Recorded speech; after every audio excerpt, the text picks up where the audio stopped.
Morning, welcome back to my channel. আশা করি তোমরা সকলে ভালো আছো আর আমিও ভালো আছি। আর আজকের যাব হচ্ছে আমরা মায়াপুরে।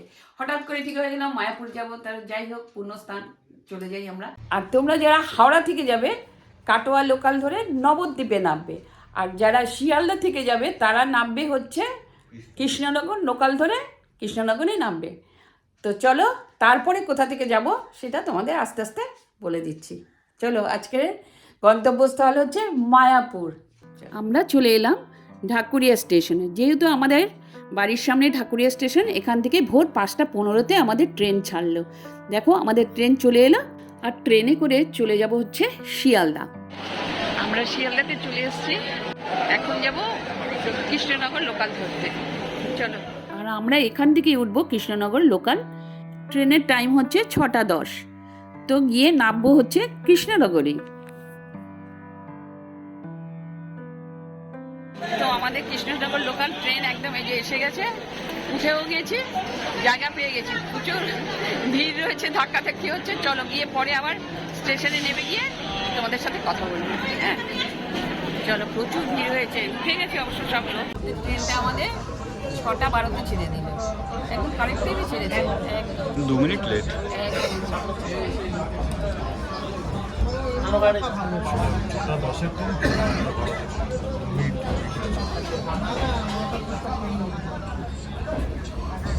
যেহেতু ভোরবেলা 5টার সময় আমরা বেরিয়েছি, সেহেতু ব্রেকফাস্ট করে বেরোনো হয়নি। তো আমরা কৃষ্ণনগরে নেবে ব্রেকফাস্ট করব হচ্ছে কচুরি। আর কৃষ্ণনগরের কচুরি কিন্তু খুব বিখ্যাত, ওখানে পরপর প্রচুর দোকান রয়েছে, ইচ্ছে করলে আপনারাও খেয়ে নিতে পারেন। 34 আমরা নামলাম সবে কৃষ্ণনগর প্ল্যাটফর্মে। ট্রেনটা একটু 2 মিনিট পরে ছেড়েছিল, 6:10 জায়গায় 6:12 ছেড়েছিল। 6:12 ছেড়েছিল, এখানে পৌঁছেছে হচ্ছে এখানে 34 34 পৌঁছেছে এসে, কিন্তু নেমেছে এখানে 8:34। নেমেছে 34 20 টাকায় 3 পিস করে কচুরি পাওয়া যাচ্ছে। তো আমরা এখানে খেয়ে নিলাম ব্রেকফাস্ট।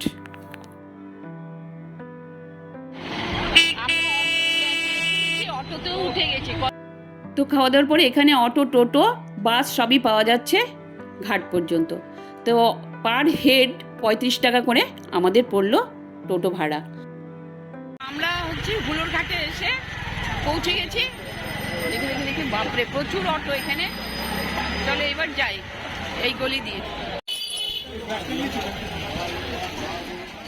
3 টাকা করে টিকিট কেটে দাঁড়িয়ে পড়লাম লাইনে। প্রচুর লাইন আর ভীষণ ভিড় হয়েছে। তো এটা হচ্ছে জলঙ্গি নদী, এই নদীটাই আমরা পার হয়ে ওপার যাব মায়াপুরে। ওখানে গিয়ে আমরা টোটোতে উঠব। তো টোটো ভাড়া নেবে 10 টাকা করে, তোমাদের দেখিয়ে দিচ্ছি। চলো আমরা এখন এগিয়ে যাচ্ছি, লাইন দিয়ে দাঁড়াবো, নৌকোর জন্য ওয়েট করব। চলো, নৌকো অলরেডি এসেই গেছে, ওগুলো খালি হচ্ছে, তারপরে যাব হচ্ছে আমরা। দেখো, আর এটার মধ্যে যে কত কিছু ওঠাচ্ছে, সিলিন্ডার থেকে শুরু করে মোটামুটি মানুষও ওঠাচ্ছে, সিলিন্ডার, বাইক, সব কিছু ওঠাচ্ছে।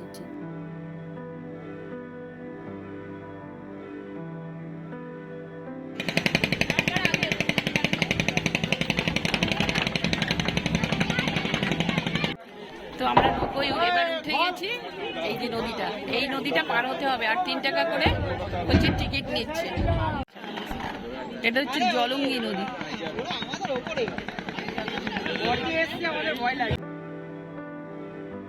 আর নৌকোতে দেখো কি পরিমাণ মানুষ উঠেছে, শুধু মাথা আর মাথা। আর পার হতে না বেশি টাইম লাগেনি, 1 মিনিটের মতন লেগেছে। তো আমরা চলে আসলাম এপারে। তো এপারেও অনেক প্রচুর হোটেল রয়েছে, এই হোটেলেও তোমরা রাত্রি বাস করতে পারো। আবার অটোতে উঠে গেলাম, ঘাটের ওখান থেকে অটো ছাড়ছে, ওখান থেকে অটোতে আবার উঠে গেলাম, 10 টাকা করে দিচ্ছে। এবার মন্দিরে গিয়ে ছেড়ে দেবে। তো পবিত্র মায়াপুরে নেমে পড়লাম আমরা। এটা হচ্ছে নতুন চন্দ্রোদয় মন্দির, তৈরি হচ্ছে এখনো, এটা এখনো শেষ হয়নি। আর হিন্দুদের কাছে এটি একটি পবিত্র স্থান। আর শ্রীকৃষ্ণ এখানে স্বয়ং নিজেই বিরাজমান। তো চলো আমরা চলে এলাম। ইস্কনদের সব থেকে বড় মন্দির এখানেই তৈরি হচ্ছে, এবং এটা দেখতেই চলে এলাম আমরা। ঢুকেই ডান দিকে হচ্ছে শিলা প্রভুপাদের মিউজিয়াম। এখানেই তাকে সমাধি করা হয়েছে এবং তার জীবন কাহিনী এখানে বর্ণনা করা হয়েছে। আর এখানে যেতে হলে 15 টাকা করে টিকিট। পরে আমি তোমাদেরকে দেখাচ্ছি এটা ডিটেলস।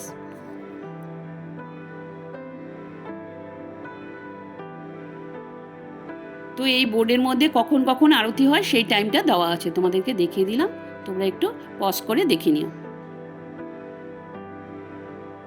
এই মন্দিরে কোন কোন ভবন থেকে কি কি প্রসাদ পাওয়া যায় তোমাদেরকে বলে দিচ্ছি। তো গদা ভবনে হচ্ছে 80 টাকা করে কুপন কাটা যায়, নৈহাট্য ভবনে হচ্ছে 50 টাকা টিকিট, গীতা ভবনে হচ্ছে 60 টাকা টিকিট, আর সুলভা ভোজনে হচ্ছে 40 টাকা করে টিকিট। আর গদা ভবনের টিকিটে হচ্ছে 80 টাকার টিকিটে ভাত, ডাল, পনিরের তরকারি, সবজি, 5 রকম ভাজা, 5 মিশালি সবজি, মিষ্টান্ন এটা পাওয়া যাচ্ছে। আর নৈহাট্য ভবনে সেখানেও প্রসাদের ভাত, ডাল, মিষ্টি, সবজি, পায়েস, পনিরের তরকারি এগুলোই পাওয়া যাচ্ছে। গীতা ভবনের কুপনে হচ্ছে ভাত, ডাল, বেগুনি, মিষ্টান্ন আর পনিরের তরকারি, একটা সবজি আর রুটি এই পাওয়া যাচ্ছিল। 3 থেকে 6 বছরের যাদের বয়স তাদের কুপন না কাটলেও চলবে। তা এই যে দেখছো, এই যে খড়ের ঘর, এখানেই অখণ্ড হরিনাম কীর্তন হয়। তো এর পাশেই রয়েছে কুপনের ছোট ছোট কাউন্টার। আর বাইরে বেরিয়ে এসেই এবার যাব আমরা সাইট সিনে। তো সাইট সিনের জন্য প্রচুর অটো, টোটো ওখানে দাঁড়ানো থাকে। 5টা স্থান ঘোরাবার জন্য ওরা নেয় 250 টাকা। তো আমরা এবার চলে আসলাম হচ্ছে গৌরী মঠে। তো এখানেও না ভিডিও অ্যালাউ নেই, তার জন্য করতে পারলাম না। যতটুকু করতে পারলাম বাইরে থেকে তোমাদেরকে সেইটুকুই দেখালাম। ভেতরে হচ্ছে শিবের বড় মূর্তি ছিল, আর পাশেই না প্রচুর বই টই বিক্রি হচ্ছিল, যেমন গীতা এই সমস্ত বই বিক্রি হচ্ছিল। আর সুন্দর সুন্দর সেই বিখ্যাত মালা ওদের বিক্রি হচ্ছিল। এই যে শ্রী শ্রী গৌর সুন্দর মঠ।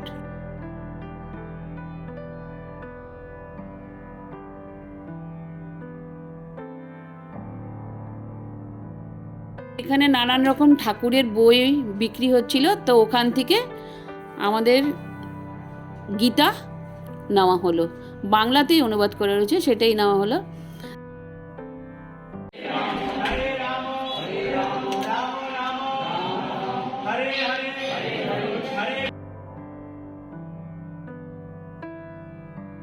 এরপরেই চলে আসলাম আমরা নিমাইয়ের জন্মস্থানে। তো ওখানে ঢোকার পথেই দেখা যাচ্ছে হরিকীর্তন। তো ওনারা দূর থেকে ওনারা এসছেন, ওনারা সারা জায়গাটা ঘুরছে, সেই জন্য নাম কীর্তন করতে করতে যাচ্ছে। যাই হোক, এখানে ভিডিও অ্যালাউ নেই, সেই জন্য করতে পারলাম না, ভেতরটা দেখাতে পারলাম না। তো বাইরেটা একটু ভালো করে ঘুরে দেখলাম, তো তোমাদেরকেও দেখালাম। এই যে দেখো,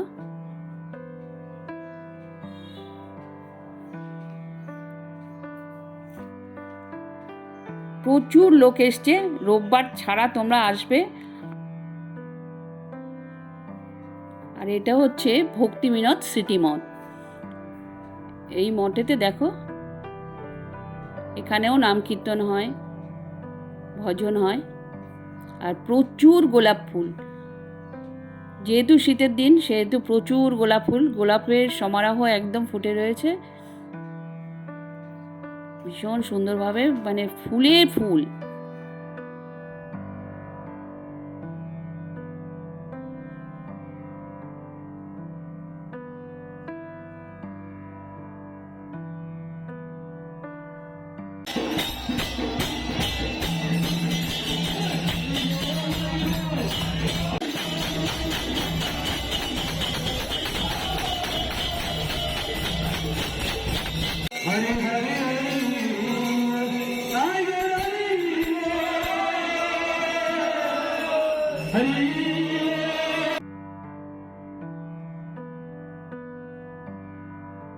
ওখানে হ্যাঁ আমরা হরিকীর্তন একটু নাচানাচি করলাম, ওখানে নাচ হচ্ছিল, নাচ ঠিক না, সবাই নেচেছি সবাই। মন্দিরে ঢুকতেই এখানে প্রচুর শাড়ি বিক্রি করা হচ্ছিল। তো শাড়িগুলো দেখো একদম ফোল্ড করে ছোট্ট করে প্যাকেটের মধ্যে বিক্রি করা হচ্ছিল। তাই আমি বলছিলাম যে এগুলো একটা আমারও আছে। তো চলো এরপরে আমরা নেক্সট ডেস্টিনেশনে।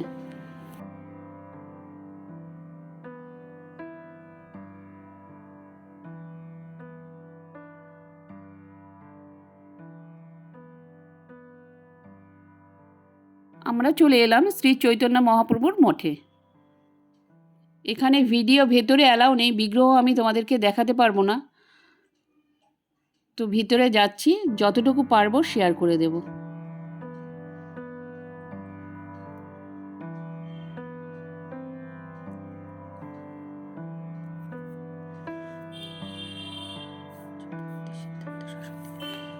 আচার্য ভক্তি সিদ্ধান্ত সরস্বতী তৈরি করা এই চৈতন্য মহাপ্রভুর মঠ। এখানে চৈতন্য মহাপ্রভুর মাসির বাড়িও রয়েছে, আর গৌরী কিশোর দাসের বাবাজির সমাধি মন্দিরও রয়েছে। আর মন্দিরের পেছন দিকটায় দুটি বড় বড় পুকুর রয়েছে, একটি হচ্ছে শ্যামকুণ্ড, একটি হচ্ছে রাধাকুণ্ড। আর এই জায়গাটিও না ভীষণ শান্তশিষ্ট, আর প্রচুর ফুলের বাগান রয়েছে, নানান রকম শীতকালীন ফুলের সমারোহ, একদম লাল নীল সমস্ত কালারের, দেখো প্রচুর ফুল, হলুদ কি কালার নেই, সমস্ত কালারের ফুল এখানে দেখা যাচ্ছে।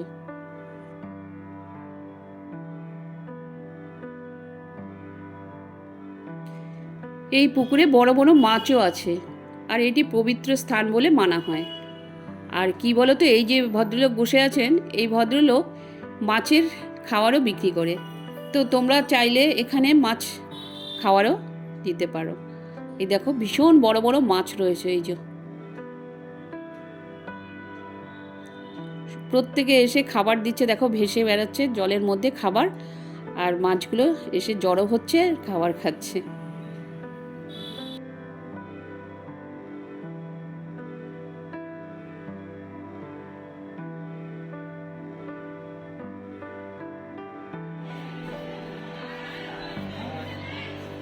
এটা হচ্ছে ভিআইপি ভবন, এখানে প্রচুর ফুল,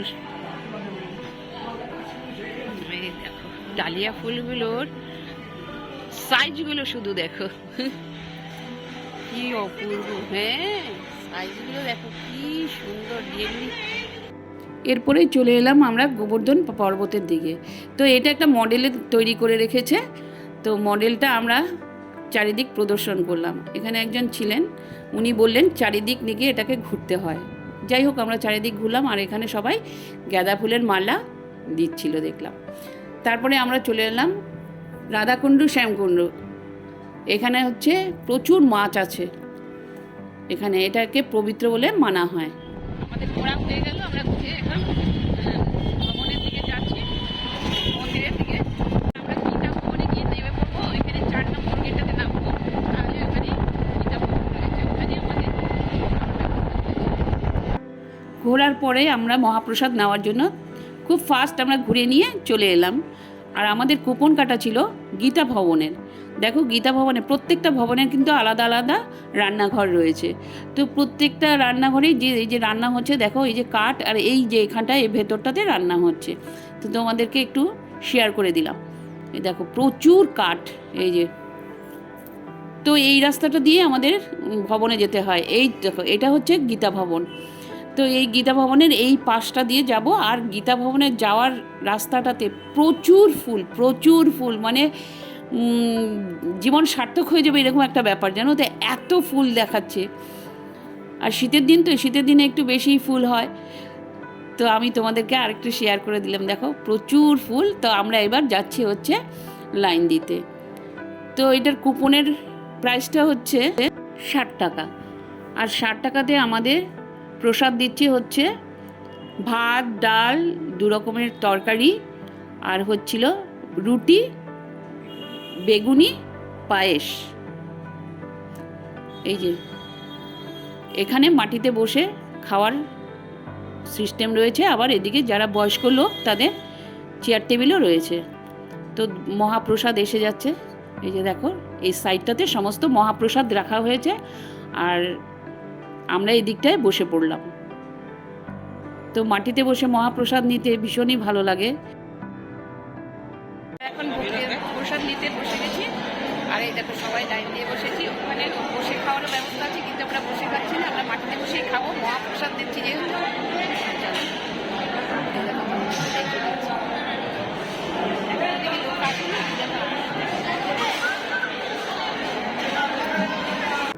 আর আর আজকে ছিল হচ্ছে রোববার, রোববার বলে না প্রচুর মানুষ এসছে, প্রচুর ভক্তরা এসছে, প্রচুর লোক প্রসাদ পেতে এসছে। তোমাদেরকে একটু শেয়ার করে দিলাম। দেখো জায়গা নেই মনে হচ্ছে, আর এই জায়গাটাতে না প্রায় 1000 লোকের অ্যারেঞ্জ করা রয়েছে, 1000 লোক একসাথে বসে খেতে পারবে। তো দেখো সব আমরা ওয়েট করছি কখন প্রসাদ আসবে।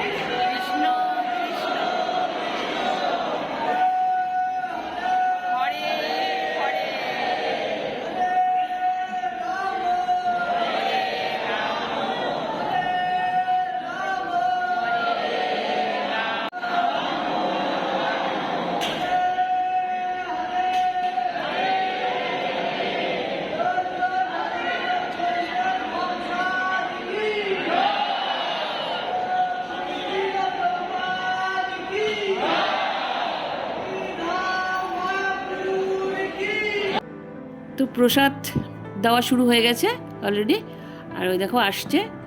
আর প্রসাদ এত গরম ছিল, মানে আমি হাতে ধরতে পারছিলাম না, আমি কেন, প্রত্যেকেই তাই একই অবস্থা ছিল, প্রচণ্ড গরম ছিল, মানে আমি ছেঁকাই খেয়েছি রীতিমতো।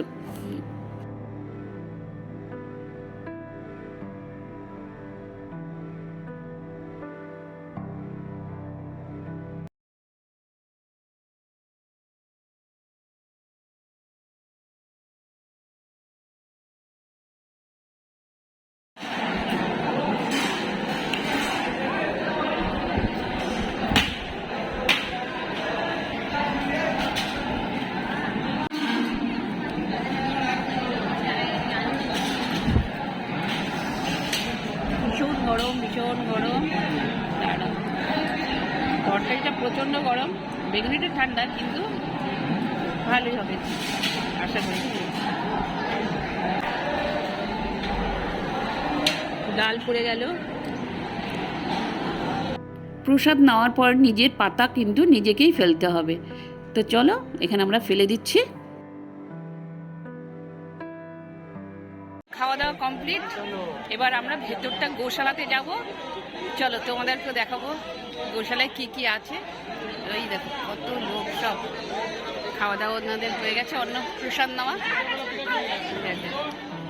তো নতুন যে মন্দির হচ্ছে মায়াপুরের ইস্কন মন্দির, ওই যে দেখো ওই ঠিক অপোজিটেই হচ্ছে গদা ভবন। আর গদা ভবনে কিন্তু রাত্রে খাওয়ার ব্যবস্থাও আছে আর থাকার ব্যবস্থাও আছে, সব ভবনেই থাকার ব্যবস্থা আছে, কিন্তু খাওয়ার ব্যবস্থা গদা ভবনে আছে রাত্রিবেলার।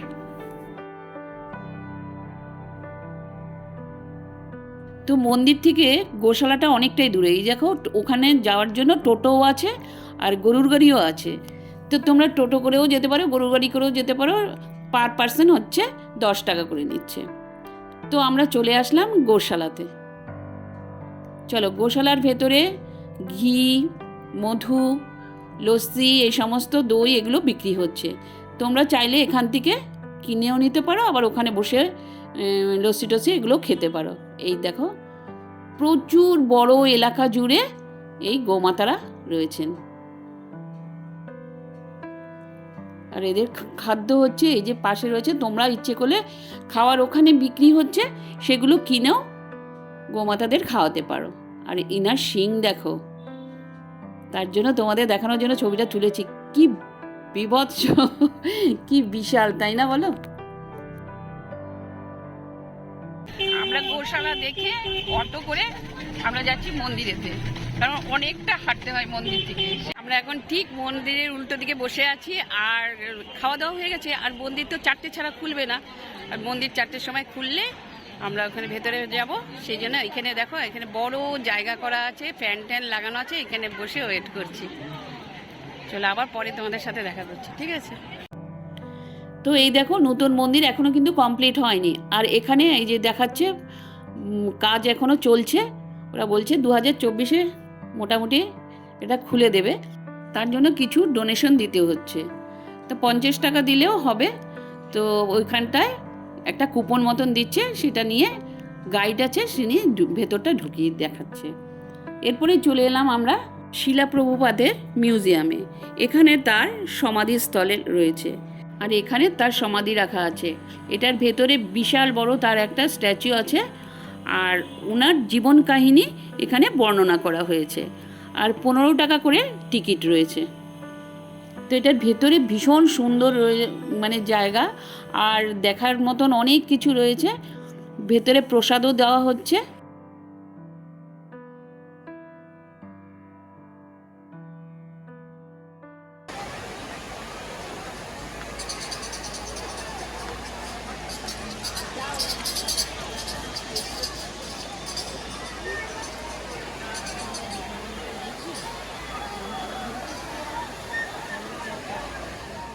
তো মন্দিরের প্রাঙ্গণে মার্কেটও রয়েছে। তো মার্কেটে গোপিনী ড্রেস রয়েছে, প্রচুর নানান রকম কুর্তি রয়েছে। তোমরা এখান থেকে চাইলে মার্কেটিং করতে পারো। আর গোপু ড্রেসের তো শেষ নেই, ব্যাগ রয়েছে, প্রচুর সুন্দর সুন্দর ব্যাগ রয়েছে, গোপু ড্রেস রয়েছে, ধূপকাঠি রয়েছে। তোমাদের যেরকম যেরকম ইচ্ছে, যার যেটা প্রয়োজন এখান থেকে কিনতে পারো। ব্যাগের তো সমারোহ রয়েছে। আর দেখো কত ড্রেস। এটার ভেতরে না ক্যাফে এরিয়াও রয়েছে, শপিং মল টাইপেরও রয়েছে, কোনো অসুবিধা হবে না, ভেতরে তোমরা থাকতেও পারো।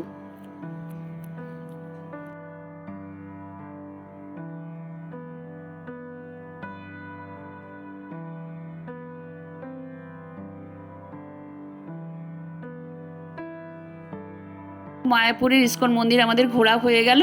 এবার যাচ্ছি বাড়ির দিকে। তো টোটো করে নিলাম, পার পার্সন 10 টাকা করেই নিল।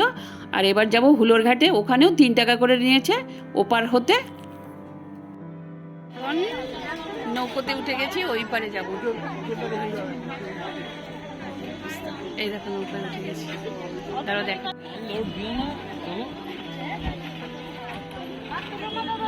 তো কৃষ্ণনগরে যাচ্ছি, এসছি, এখান থেকে মিষ্টি খাবো না অধরের মিষ্টি কিন্তু এখানে ফেমাস। আর ওই দেখো ওখানে হচ্ছে দুটো নদীর সঙ্গমস্থল। আর হচ্ছে আমরা ওখানে সরপুরিয়া, সরভাজা এগুলো নিয়ে নিলাম। চলো অটোতে, আমাদের পুরনো যে অটোওয়ালা নিয়ে এসেছিলো তার অটোতে করেই আমরা আবার যাচ্ছি মিষ্টির দোকানে। তো এই যে অনেক পুরনো দিনের দোকান, তো এখানের খুব ফেমাস দোকান, এসে গেলাম। আর এখান থেকে প্রচুর মিষ্টি নেওয়া হয়েছে, যেমন ধরো লেডিকেনি নেওয়া হয়েছে, সরপুরিয়া নেওয়া হয়েছে, দই নেওয়া হয়েছে, আরও কি মিষ্টি, অনেক রকমের মিষ্টি নেওয়া হয়েছে, কালাকাঁদ নেওয়া হয়েছে। যাই হোক, এগুলো প্রচুর মিষ্টি নিয়ে আমরা বাড়ির দিকে রওনা দেব। ব্লগটা যদি কোথাও কিছু ভালো লেগে থাকে লাইক করো, শেয়ার করো, সাবস্ক্রাইব করো। নতুন বন্ধুরা অবশ্যই একটু করে দিও। তোমরা অনেক অনেক ভালোবাসা দিয়েছো আমাদের পুরীর ব্লগগুলোতে, তো এটাতেও একটু করে দিও, ঠিক আছে?